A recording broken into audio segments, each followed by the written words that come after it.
माननीय प्रधानमंत्री जी के विचारों को, उनकी अंतर्दृष्टि और हम सभी के लिए दिशा निर्देश के इच्छुक हैं। तो आप सभी की पुनः करतल ध्वनि के बीच में प्रधानमंत्री जी को आमंत्रित करती हूँ, उनसे निवेदन करती हूँ हमें संबोधित करने के लिए। आमंत्रित हैं उनके मार्गदर्शन के लिए।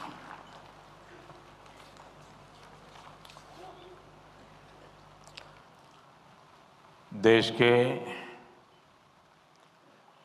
गृह एवं सहकारिता मंत्री श्रीमान अमित शाह, कैबिनेट में मेरे साथी अर्जुन मुंडा, श्रीमान पीयूष गोयल, राष्ट्रीय सहकारी समितियों के पदाधिकारीगण, अन्य महानुभाव, देवी और सज्जनों, आज भारत मंडपम विकसित भारत की अमृत यात्रा में एक और बड़ी उपलब्धि का साक्षी बन रहा है।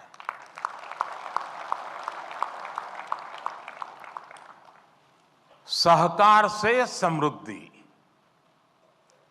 सहकार से समृद्धि का जो संकल्प देश ने लिया है, उसे साकार करने की दिशा में आज हम और आगे बढ़ रहे हैं। खेती और किसानी की नींव को मजबूत करने में सहकारिता की शक्ति की बहुत बड़ी भूमिका है। इस सोच के साथ हमने अलग सहकारिता मंत्रालय का गठन किया और अब इसी सोच के साथ आज का एक कार्यक्रम हो रहा है। आज हमने अपने किसानों के लिए दुनिया की सबसे बड़ी स्टोरेज स्कीम या भंडारण स्कीम शुरू की है। इसके तहत देश के कोने कोने में हजारों वेयर हाउसेस बनाए जाएंगे, हजारों गोदाम बनाए जाएंगे। आज 18,000 पैक्स के कंप्यूटराइजेशन का बड़ा काम भी पूरा हुआ है। ये सभी काम देश में कृषि इंफ्रास्ट्रक्चर को नया विस्तार देंगे, कृषि को आधुनिक टेक्नोलॉजी से जोड़ेंगे। मैं आप सभी को इन महत्वपूर्ण और दूरगामी परिणाम लाने वाले कार्यक्रमों के लिए बहुत बहुत बधाई देता हूं, अनेक अनेक शुभकामनाएं देता हूं। साथियों, सहकारिता भारत के लिए बहुत प्राचीन व्यवस्था है। हमारे शास्त्रों में भी कहा गया है, अल्पानाम अपि वस्तूनाम, अल्पानाम अपि वस्तूनाम संहति ही कार्य साधिका। अर्थात छोटी छोटी वस्तुएं, थोड़े थोड़े संसाधन भी सब साथ जोड़ दिए जाते हैं तो उनसे बड़े कार्य सिद्ध हो जाते हैं। प्राचीन ग्राम अर्थव्यवस्था में सहकार की यही स्वतः स्फूर्त व्यवस्था काम करती रही है। सहकार ही हमारे आत्मनिर्भर समाज का आधार हुआ करती थी। सहकारिता केवल व्यवस्था नहीं है, सहकारिता एक भावना है, सहकारिता एक स्पिरिट है। सहकारिता के ये स्पिरिट कई बार व्यवस्थाओं और संसाधनों की सीमाओं से परे आश्चर्यजनक परिणाम देते हैं। सहकार जीवन यापन से जुड़ी एक सामान्य व्यवस्था को बड़ी औद्योगिक क्षमता में बदल सकता है। ये देश की अर्थव्यवस्था के, खासकर ग्रामीण और कृषि से जुड़ी अर्थव्यवस्था के कायाकल्प का एक प्रामाणिक तरीका है। एक अलग मंत्रालय के जरिए हम देश के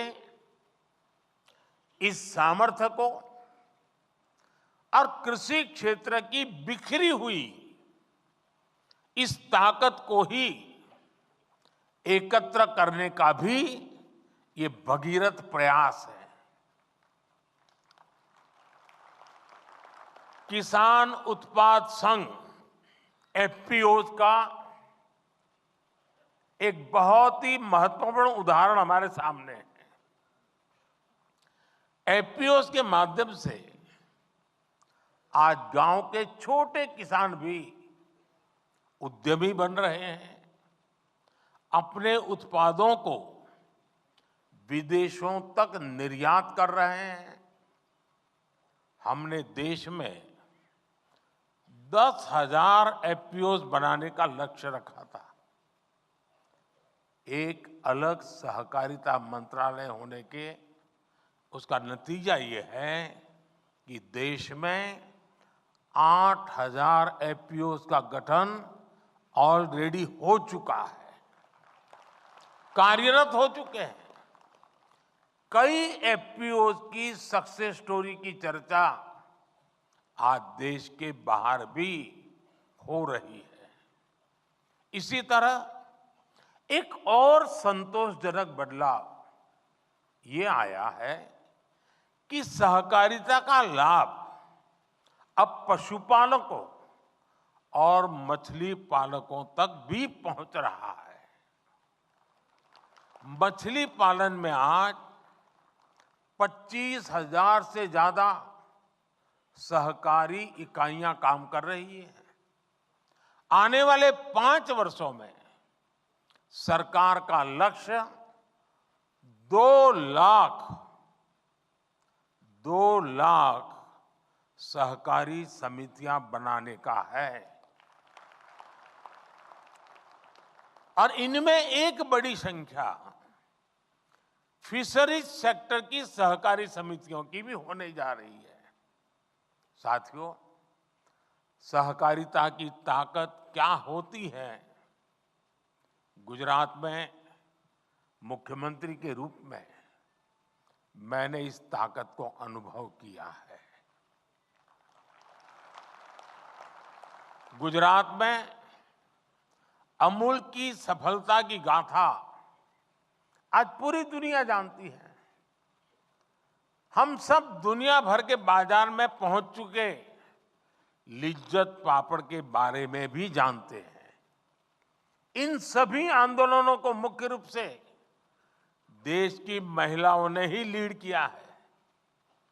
आज देश में भी डेयरी और कृषि में सहकार से किसान जुड़े हैं। उनमें करोड़ों की संख्या में महिलाएं ही हैं। महिलाओं के इसी सामर्थ्य को देखते हुए सरकार ने भी सहकार से जुड़ी नीतियों में उन्हें प्राथमिकता दी है। आप जानते हैं कि हाल में ही multi state cooperative society act में सुधार लाया गया है। इसके तहत मल्टी स्टेट कोऑपरेटिव सोसाइटी के बोर्ड में महिला डायरेक्टर्स होना अनिवार्य कर दिया गया है।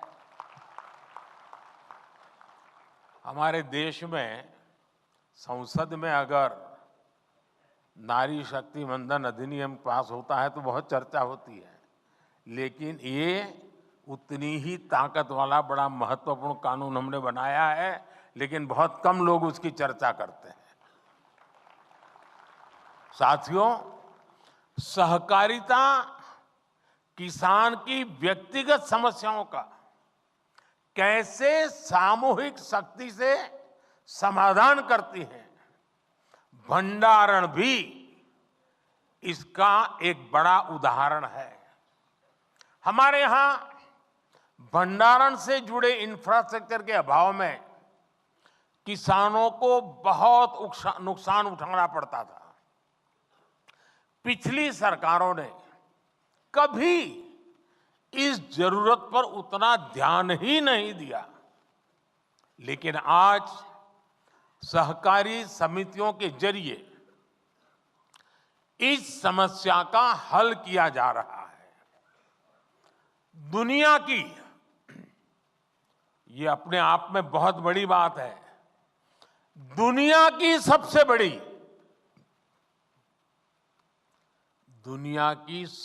बड़ी भंडारण योजना के तहत अगले 5 वर्ष में 700 लाख मैट्रिक टन भंडारण की क्षमता तैयार की जाएगी। इस अभियान में 1.25 लाख करोड़ रुपए से ज्यादा का खर्च आएगा। इस योजना के पूरा होने पर हमारे किसान अपने उत्पादों को अपनी जरूरत के मुताबिक भंडारण में रख करके स्टोर कर पाएंगे। उन्हें बैंकों से ऋण लेने में भी आसानी होगी और वो सही समय पर, जब उनको ठीक लगे कि हां अब माल बेचने के लिए बाजार ठीक है, सही समय पर अपने उत्पाद को बाजार में ले जाकर बेच भी पाएंगे। साथियों, विकसित भारत के लिए भारत की कृषि व्यवस्थाओं का आधुनिकीकरण भी उतना ही जरूरी है। हम कृषि क्षेत्र में नई व्यवस्थाएं बनाने के साथ ही पैक्स जैसी सहकारी संस्थाओं को नई भूमिकाओं के लिए तैयार कर रहे हैं।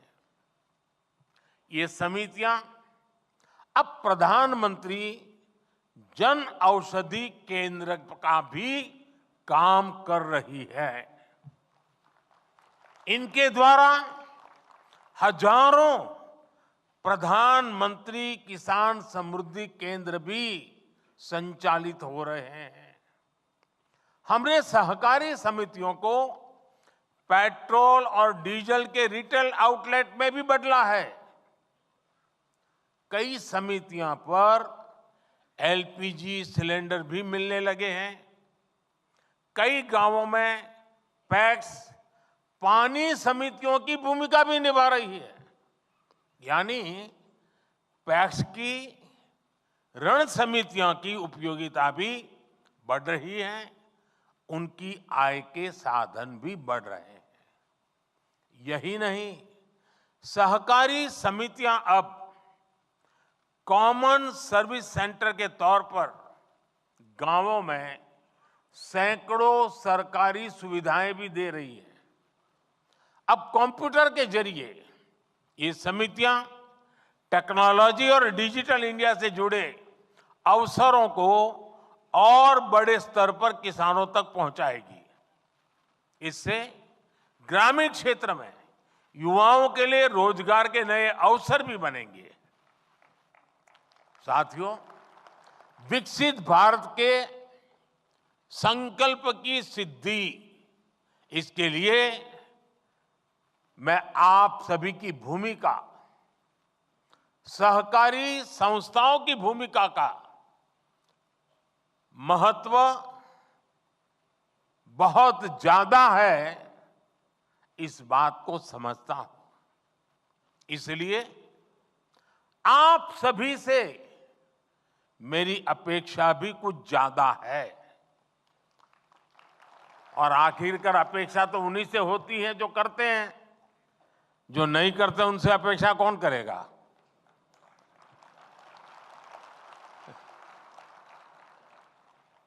आत्मनिर्भर भारत के निर्माण में आप जितना ज्यादा और जितना ज्यादा सक्रिय योगदान बढ़ाएंगे, हम अपने लक्ष्यों को जल्दी प्राप्त कर पाएंगे।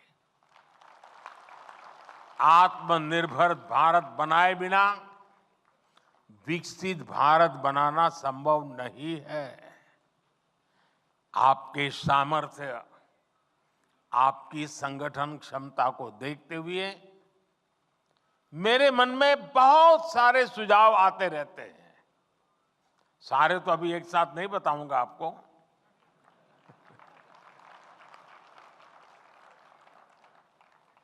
लेकिन कुछ मैं इशारा करना चाहता हूं। जैसे मेरा सुझाव है कि हमारी कोऑपरेटिव एक लिस्ट बनाए कि कौन कौन सी चीजें ऐसी हैं जो आज हम बाहर से लाते हैं, विदेशों से लाते हैं, अब हम इंपोर्ट नहीं करेंगे। सहकारी क्षेत्र इसमें क्या कर सकता है? उनके लिए देश में ही एक सपोर्ट सिस्टम हमें बनाना है। ये जिम्मेदारी सहकारी संस्थाएं बहुत आसानी से ले सकती हैं। अब जैसे हम कृषि प्रधान तो देश कहलाए जाते हैं, लेकिन ये भी सच्चाई है कि जो कृषि प्रधान देश के रूप में हम पिछले 75 साल से गीत गाते रहते हैं, लेकिन ये दुर्भाग्य देखिए, हजारों करोड़ रुपए का खाने का तेल हर वर्ष इंपोर्ट करते हैं। खाने के तेल में हम आत्मनिर्भर कैसे हो? इसी मिट्टी में पैदा हुआ तिलहन, उससे निकला हुआ तेल हमारे नागरिकों के जीवन को अधिक ताकत दे सकता है।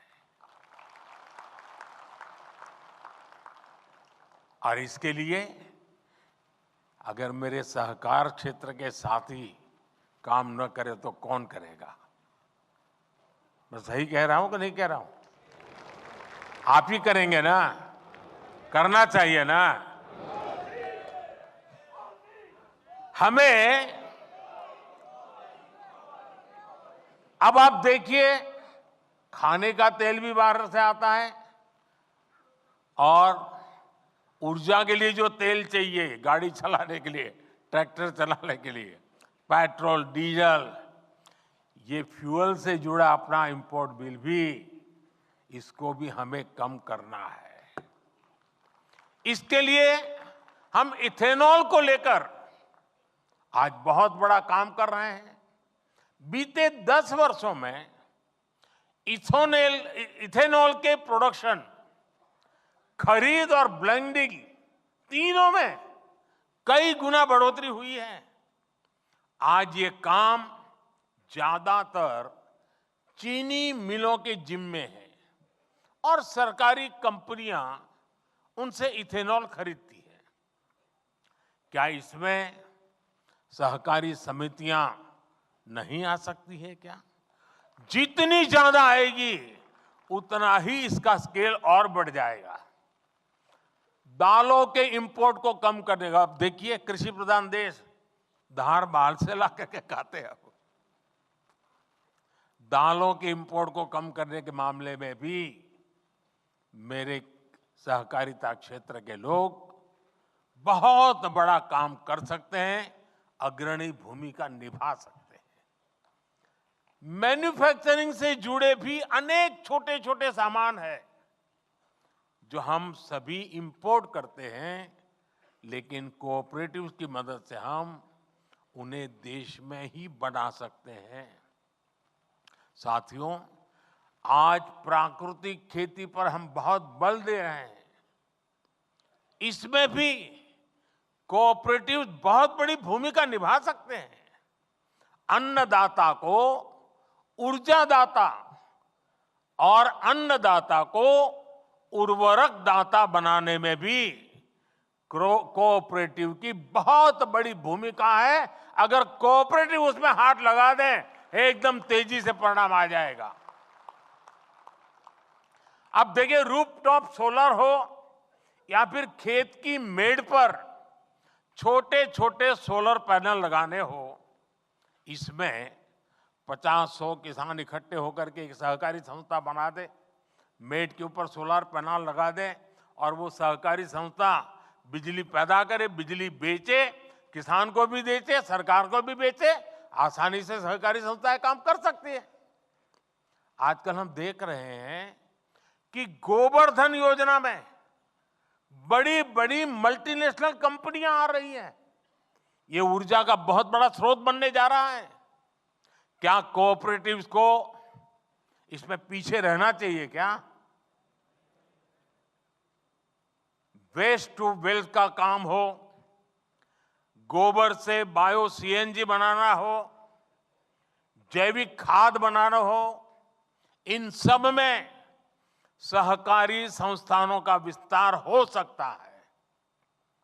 इससे देश का खाद से जुड़ा इंपोर्ट बिल भी कम हो जाएगा।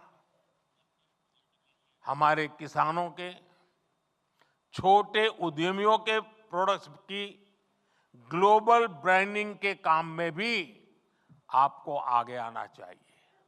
अब देखिए, गुजरात का मैं, और पहले गुजरात में जो डेयरी थी सब अलग अलग नाम से काम करते थे। जब से अमूल एक ब्रांड बन गई, डेयरी बहुत है, अलग अलग है, लेकिन अमूल एक ब्रांड बन गई, आज ग्लोबली उसकी आवाज सुनी जाती है। हम भी हमारे अलग अलग उत्पाद का एक कॉमन ब्रांड बना सकते हैं। हमें अपने मिलेट्स यानी श्री अन्न, इस ब्रांड को हमारा लक्ष्य होना चाहिए। दुनिया के हर डाइनिंग टेबल पर भारत के ब्रांड का मिलेट्स क्यों ना हो।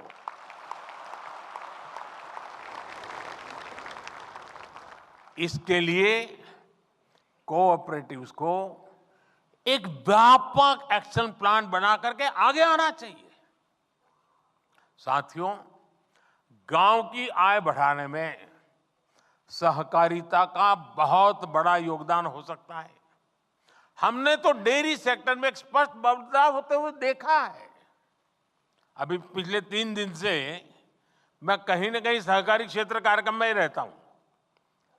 पहले गया अहमदाबाद में, अमूल के 50 साल हुए थे। फिर कल बनारस में था, काशी में, वहां बनारस डेयरी का उद्घाटन किया था। बनारस का अनुभव है कि वहां डेयरी सहकारिता का आने से बहनों की, पशुपालकों की आय एकदम तेजी से बढ़ रही है। सहकारिता बढ़ने से एक और क्षेत्र में प्रवेश हुआ है। मैंने गुजरात के सहकारिता क्षेत्र के लोगों से आग्रह किया था कि आप शहद की दुनिया में आइए। हमने श्वेत क्रांति की, अब हम स्वीट क्रांति करें। और शहद के क्षेत्र में हमारे लोग आगे आए। शहद सेक्टर को किसान आज कितना लाभ उठा रहा है, ये भी आप जानते हैं। पिछले 10 वर्षों में शहद उत्पादन 75,000 मैट्रिक टन से बढ़कर अब लगभग 1.5 लाख मैट्रिक टन पहुंच चुका है। शहद के एक्सपोर्ट में भी 28,000 मैट्रिक टन से 80,000 टन की वृद्धि हुई है। 80,000 मैट्रिक टन की।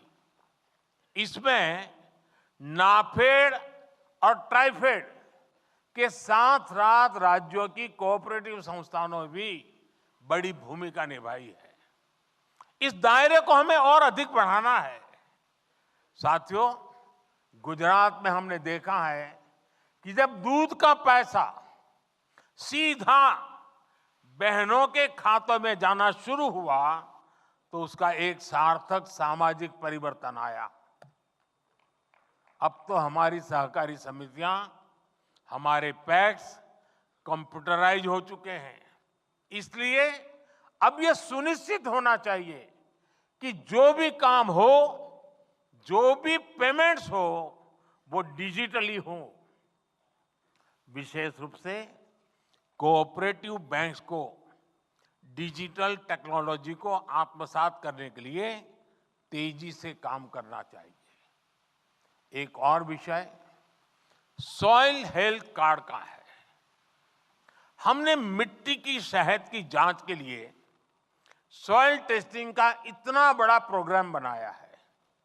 मेरा सहकारी संगठनों से, पैक्स से आग्रह है कि आप सॉइल टेस्टिंग के छोटी छोटी लैब्स अपने इलाके में बनाइए और किसानों को आदत डालिए कि लगातार वो अपनी जमीन की सेहत देखता रहे, मिट्टी की सेहत देखता रहे।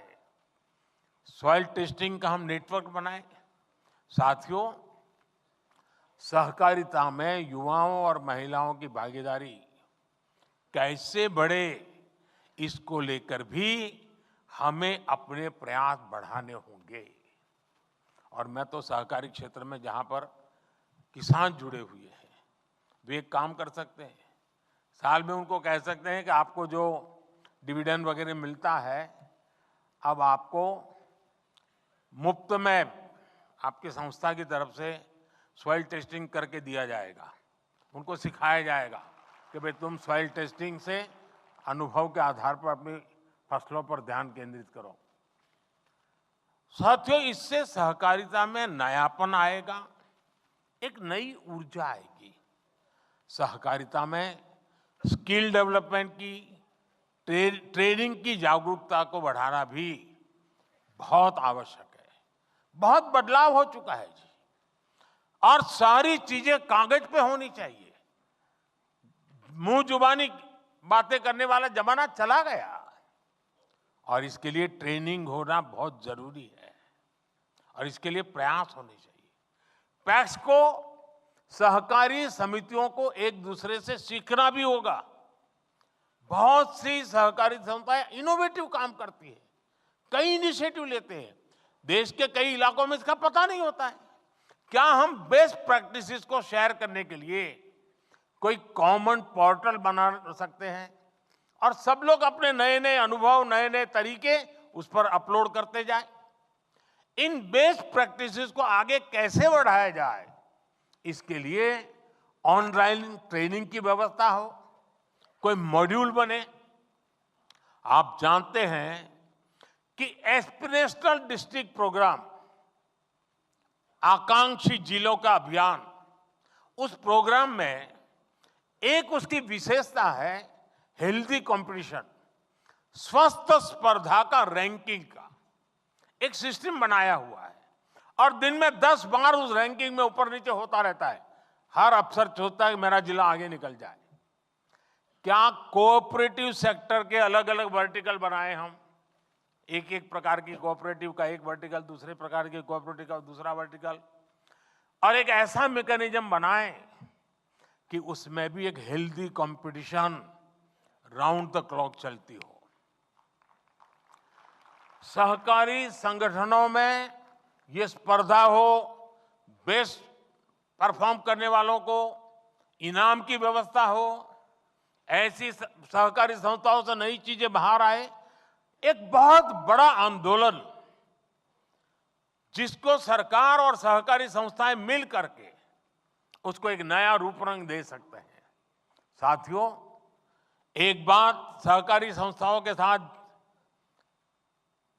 एक क्वेश्चन मार्क लेकर के चलती रहती है। सहकारी संगठनों के चुनावों में पारदर्शिता लाना बहुत जरूरी है।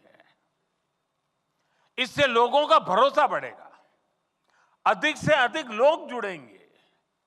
साथियों, सहकारी समितियों को समृद्धि का आधार बनाने के लिए हमारी सरकार उनके सामने मौजूद रही चुनौतियों को भी कम कर रही है। आपको याद होगा, हमारे यहां कंपनियों पर सेस लगाता था, लेकिन सहकारी समितियों को ज्यादा सेस देना होता था। हमने 1 करोड़ से 10 करोड़ रुपए तक की आय वाली सहकारी समितियों पर लगने वाले सेस को 12% से घटाकर 7% कर दिया। इससे समितियों के पास काम करने के लिए पूंजी भी बढ़ रही है। उनके लिए एक कंपनी की तरह आगे बढ़ने के रास्ते भी खुले हैं। सहकारी समितियां और कंपनियों के बीच वैकल्पिक टैक्स भी पहले भेदभाव था। हमने समितियों के लिए न्यूनतम वैकल्पिक टैक्स को 18.5% से घटाकर 15% कर दिया और कॉरपोरेट वर्ल्ड से हमने उसको बराबर ला करके खड़ा कर दिया। एक परेशानी ये भी थी कि सहकारी समितियों को 1 करोड़ से ज्यादा की निकासी पर टीडीएस देना पड़ता था। हमने निकासी की ये सीमा भी बढ़ाकर सालाना 3 करोड़ रुपए कर दी है।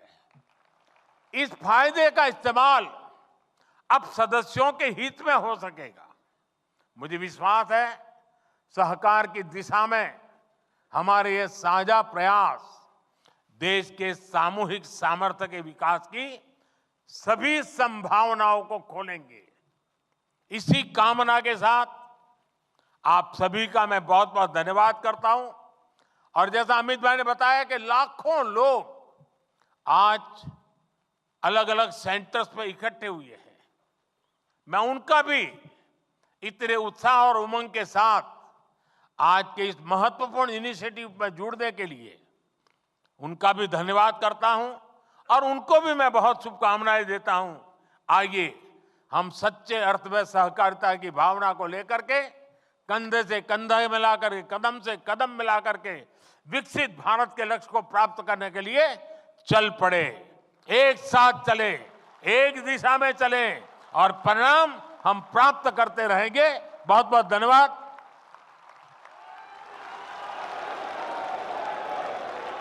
बहुत बहुत धन्यवाद माननीय